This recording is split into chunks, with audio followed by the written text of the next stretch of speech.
നമ്മുടെ ബോട്ടിൻ്റെ Airdopes 121 Pro എന്ന് പറഞ്ഞിട്ടുള്ള ഒരു ഇയർബഡ്സ് ആണ് നമ്മളിന്ന് അൺബോക്സ് ചെയ്ത് നിങ്ങൾക്ക് പരിചയപ്പെടുത്തി തരാനായിട്ട് പോകുന്നത്. സുഹൃത്തുക്കളെ, നമുക്ക് ഡുവൽ ക്യാമറ ഇല്ലാത്തതുകൊണ്ട് നിങ്ങളിതാ ഈ ക്യാമറ വെച്ച് തന്നെ നിങ്ങളൊന്ന് അഡ്ജസ്റ്റ് ചെയ്യണം. നമുക്ക് ആദ്യത്തെ കവർ വലിച്ചു പിച്ചം കളയാം. അതിൻ്റെ സൈഡിലായിട്ട് കുറച്ച് കാര്യങ്ങൾ എഴുതി വെച്ചിട്ടുണ്ട്. Beast mode, battery indicator screen, അതുപോലെ തന്നെ 5 മിനിറ്റ് ചാർജ് ചെയ്ത് കഴിഞ്ഞാൽ നിങ്ങൾക്ക് 1 മണിക്കൂർ പ്ലേ ബാക്ക് ടൈം കിട്ടും. അതായത് 5 മിനിറ്റ്, വെറും 5 മിനിറ്റ് ചാർജ് ചെയ്താൽ മതി. IWP ടെക്നോളജി, ബ്ലൂടൂത്ത് 5.3 ആണ് യൂസ് ചെയ്യുന്നത്. ഏറ്റവും ലേറ്റസ്റ്റ് ആയിട്ടുള്ള ബ്ലൂടൂത്ത്. IPX4 വാട്ടർ റെസിസ്റ്റൻ്റ് ആണ്. Easy touch control. അപ്പോൾ ഇതിനകത്ത് കൊടുത്തിട്ടുള്ള ഓരോ സാധനങ്ങളും എന്തൊക്കെയാണ് ഫീച്ചേഴ്സ് എന്നുള്ളത് നിങ്ങൾക്ക് വ്യക്തമാക്കി തരാം. അപ്പോൾ നിങ്ങൾ പറയരുത്, അവ ഇംഗ്ലീഷിൽ വന്ന് അതിനകത്ത് പെട്ടിക്കകത്ത് എഴുതിയിരുന്നത് കിടന്ന് അലച്ചിട്ട് പോയെന്ന്. എല്ലാം പറഞ്ഞു തരാം. ഞാനതിൻ്റെ ഒന്ന് പൊട്ടിച്ചെടുത്തോട്ടെ. ആസ് യൂഷ്വൽ ബോട്ടിൻ്റെ എല്ലാ അൺബോക്സിങ്ങിലുള്ളതുപോലെ പെട്ടിക്കകത്ത് വരുന്നത് ഇതിൻ്റെ ചാർജിങ് കേബിളും അതുപോലെ തന്നെ ഒരു നെടുനീളനെ ഉള്ളൊരു പേപ്പറുമാണ്. അത് ഞാൻ നിങ്ങളെ ഇപ്രാവശ്യം കാണിക്കണ്ട. ഇതാണ് നമ്മുടെ ഇയർബഡ്സിൻ്റെ ആ ഒരു കേസും. ഇതിൻ്റെ അകത്ത് ആ ഒരു ഇയർബഡ്സ് നിങ്ങൾക്ക് കാണാനായിട്ട് പറ്റും.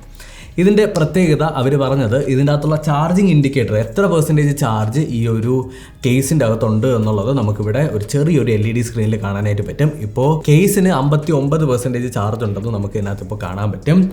ഇനി ഇൻ കേസ് നിങ്ങൾ ഇതിനെടുത്ത് കാതിലേക്ക് വെച്ചു. കാതിലേക്ക് വെക്കുന്ന സമയത്ത് ഇയർബഡിൻ്റെ ഓരോ സൈഡിലായിട്ടും ഒരു റെഡ് ആൻഡ് ബ്ലൂ ലൈറ്റ് ഇൻഡിക്കേറ്ററും കൊടുത്തിട്ടുണ്ട്. അതെന്തിനാണെന്ന് വെച്ചാൽ പെയറിംഗ് മോഡിലാണോ അതോ പെയർ ആയിട്ടില്ലേ എന്നുള്ളതൊക്കെ അറിയാനും ചാർജിങ്, അതായത് ചാർജ് കുറയുന്നുണ്ടോ ഇല്ലേ എന്നറിയാൻ വേണ്ടിയിട്ടാണ്. ജസ്റ്റ് ഇത് നിങ്ങൾ കാതിലേക്ക് വയ്ക്കുക. അതിനുശേഷം നിങ്ങളുടെ ബ്ലൂടൂത്ത് ഓൺ ആക്കുക നിങ്ങളുടെ ഫോണിൽ. അപ്പോഴത്തേക്കും എയർഡോപ്സ് 121 Pro എന്ന് പറഞ്ഞിട്ട് നമ്മുടെ ഫോണിൽ കാണിക്കും. നമ്മൾ കണക്ട് ചെയ്ത് കഴിയുന്ന സമയത്ത് ടൂണൂണു എന്നൊക്കെ ഇങ്ങനെ ഒരു ടൂണ് നമ്മുടെ ബോട്ടിൻ്റെ ഇയർബഡ്സിനകത്ത് നിന്ന് കേൾക്കാൻ പറ്റും. ഏറ്റവും ഇമ്പോർട്ടൻ്റ് ആയിട്ട് ആദ്യം തന്നെ എടുത്ത് പറയാനായിട്ടുള്ളത്, കാത് നല്ലതുപോലെ ഒരു അടഞ്ഞ ഫീലുണ്ട്. നല്ല കംഫേർട്ട് തന്നെ ഇത് തരണുണ്ട് കേട്ടോ. കാതൊക്കെ ഇട്ട് എങ്ങനെ ഇട്ട് കുലുക്കി കഴിഞ്ഞാലും കാതിൻ്റെ അകത്തൊന്നും തെറച്ചൊന്നും പോകണില്ല. ചെവിയും കണ്ടൂടാ, കണ്ണും കണ്ടൂടാ. വളരെ കംഫർട്ടായിട്ട് തന്നെ ഇരിപ്പുണ്ട്. റിയൽ ലൈഫിൽ നമ്മൾ ടെസ്റ്റ് ചെയ്ത് നിങ്ങൾക്ക് റിവ്യൂ പറഞ്ഞു തരണം. ഓക്കെ, ഞാനിപ്പോൾ ഒരു പാട്ട് പ്ലേ ചെയ്യാണ്.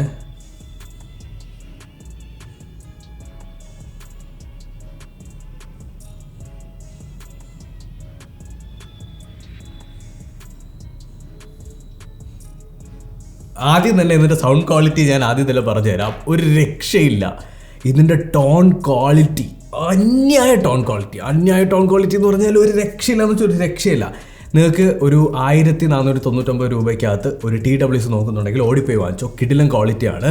ഞാനിതൊരു അഡ്വർടൈസ്മെൻറ്റ് പോലെ ചിലപ്പോൾ പറയുന്നത് തോന്നിക്കാണ്, പക്ഷേ സാധനം കിട്ടുവാണ് കേട്ടോ. സാധനം കിട്ടുകയെന്ന് വെച്ചാൽ സാധനം കിട്ടുവാണ്. ലൈക്ക് കാതിലേക്ക് വയ്ക്കുക, പാട്ട് പ്ലേ ചെയ്യുക. അതിൻ്റെ അകത്ത് നമ്മളെ പാട്ടിൻ്റെ അകത്ത് ഓരോ ഇൻസ്ട്രുമെൻസും പ്ലേ ചെയ്യുമല്ലോ. അതായത് ചില സമയത്ത് തകിലോ, ചില സമയത്ത് ഏതെങ്കിലും ഡ്രംസ്, അതുപോലെ തന്നെ ബേസ് കയറ്റി വരുന്ന, അതായത് ഇങ്ങനെയൊക്കെ വരൂലേ. ഇതൊക്കെ പക്കയായിട്ട് ഭയങ്കര റിച്ചായിട്ട് നമുക്ക് ഫീൽ ചെയ്യുന്നുണ്ട്. ട്രെബിള് ഭയങ്കരമായിട്ട് ബാലൻസ് ചെയ്തിട്ടുണ്ട്. അതുപോലെ തന്നെ ബേസും ട്രെബിളും നല്ല രീതിക്ക് ബാലൻസ് ചെയ്ത് ബോട്ട് വെച്ചിട്ടുണ്ട്. രക്ഷയില്ല, എനിക്കിഷ്ടപ്പെട്ടു.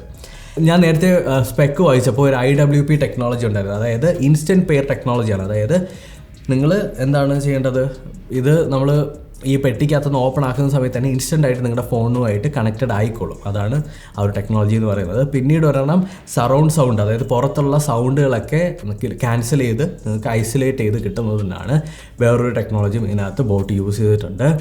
ഉള്ളത് പറയുകയാണെന്നുണ്ടെങ്കിൽ വളരെ ഓൾഡ് ഫാഷൻ ആയിട്ടുള്ള ഡിസൈനാണ് ഇതിനകത്ത് വന്നിട്ടുള്ളത്. എനിക്ക് ആകെ ഇഷ്ടപ്പെട്ടത് വളരെ ചെറിയൊരു പെട്ടി. അതുമാത്രമല്ല, ആ പെട്ടിക്കകത്ത് ഒരു LED സ്ക്രീൻ കൊടുത്തിട്ടുണ്ട്. വളരെ നല്ല കാര്യം.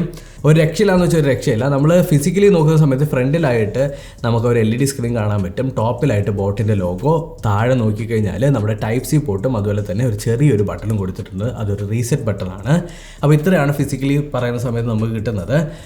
കേസിൻ്റെ ക്വാളിറ്റി ഒരു ആവറേജ് ക്വാളിറ്റി എന്നേ പറയാൻ പറ്റുള്ളൂ. ഭയങ്കര റിച്ച് ക്വാളിറ്റി അല്ലാതെ നമുക്ക് ഇത് ഓപ്പൺ ആക്കുന്ന സമയത്ത് തന്നെ മനസ്സിലാവും. പ്ലാസ്റ്റിക് ഇങ്ങനെ ജസ്റ്റ് ഒന്ന് തൊട്ട് നോക്കുമ്പോൾ മൊത്തത്തിൽ പറഞ്ഞു കഴിഞ്ഞാൽ അവർ കോംപ്രമൈസ് ചെയ്തിട്ടുള്ളത് ഇതിൻ്റെ ബിൽ ക്വാളിറ്റി മാത്രമാണ്. ബാക്കി എല്ലാം ഒരു രക്ഷയില്ല. സൗണ്ട് ക്വാളിറ്റി പറയാതിരിക്കാൻ വയ്യ. ജസ്റ്റ് ഞാനിപ്പോൾ നിങ്ങളുടെ മുന്നിൽ വെച്ച് അൺബോക്സ് ചെയ്തു. ഞാൻ പാട്ട് പ്ലേ ചെയ്ത് നോക്കി. ഞാൻ ചരൻ്റെ കാതിൽ വെച്ച് കൊടുത്തു. ചരൺ എങ്ങനെയുണ്ടാ? അടിപൊളി എക്സ്പീരിയൻസ്. ഞാൻ ഇല്ലാത്തതൊക്കെ ഉണ്ടാക്കി പറയുന്ന ടൈപ്പ് അല്ല. അപ്പോൾ ഇത്രയേ ഉള്ളൂ നമ്മുടെ വീഡിയോ എന്ന് പറയുന്നത്. ഈ ഒരു ബോട്ടിൻ്റെ ഇയർബഡ്, അതായത് ബോട്ട് 121 Pro എന്ന് പറഞ്ഞിട്ടുള്ള ഈ ഒരു TWS നിങ്ങൾക്ക് ഞാൻ ഗിവ് അവേ ആയിട്ട് തരാൻ പോവാണ്. എങ്ങനെയാണ് അത് നേടുന്നതെന്ന് ചോദിച്ചു കഴിഞ്ഞാൽ ഇതിൻ്റെ താഴെ കമൻറ്റ് ചെയ്യുക. നിങ്ങൾ ജസ്റ്റ് ഒന്ന് കമൻറ്റ് ചെയ്യുക. വളരെ റാൻഡമായിട്ട് എനിക്ക് തോന്നുന്ന ഒരാൾക്ക്, മറ്റേ വീട്ടിൽ പറഞ്ഞാണ് എനിക്കറിയാം, എന്നാലും ഞാൻ പറയുകയാണ്, എനിക്ക് തോന്നുന്ന ഒരാൾക്ക് ഞാൻ ഈ ഒരു സാധനം ഗിവ് അവേ ആയിട്ട് തരും. അതുപോലെ തന്നെ കമൻറ്റ് ചെയ്യുന്നവർ പ്രത്യേകം ശ്രദ്ധിക്കുക. നിങ്ങളുടെ യൂട്യൂബ് ചാനൽ, അതായത് നിങ്ങളുടെ ആ ഒരു കമൻറ്റ് ചെയ്യുന്ന അക്കൗണ്ടിൽ നിങ്ങൾ ഇമെയിൽ ID രേഖപ്പെടുത്തിയിട്ടുണ്ട് എന്ന് വളരെ ഉറപ്പ് വരുത്തുക. എന്നാൽ മാത്രമേ നമുക്ക് കോൺടാക്ട് ചെയ്യാൻ പറ്റുള്ളൂ. അതുപോലെ തന്നെ മെയിൽ വല്ലപ്പോഴുമെങ്കിലും ഒക്കെ ഒരാഴ്ചയിൽ ഒരു ദിവസമെങ്കിലും എടുത്തൊന്ന് ചെക്ക് ചെയ്യുക. അപ്പോൾ ഇത്രയേ ഉള്ളൂ നമ്മുടെ കണ്ടന്റ് എന്ന് പറയുന്നത്. ഈ വീഡിയോ നിങ്ങൾക്ക് ഇഷ്ടപ്പെട്ടു എന്ന് തന്നെയാണ് കരുതുന്നത്. ഇഷ്ടപ്പെട്ടിട്ടുണ്ടെങ്കിൽ തീർച്ചയായിട്ടും ഒന്ന് ലൈക്ക് ചെയ്യുക, ഷെയർ ചെയ്യുക, സബ്സ്ക്രൈബ് ചെയ്യുക. അടുത്തൊരു ടെക്നോളജി വീഡിയോ, അടുത്തൊരു ആപ്പ് സീരീസ്, അടുത്തൊരു കിടിലം വീഡിയോയിൽ വീണ്ടും കേട്ടുന്നതായിരിക്കും. ബൈ.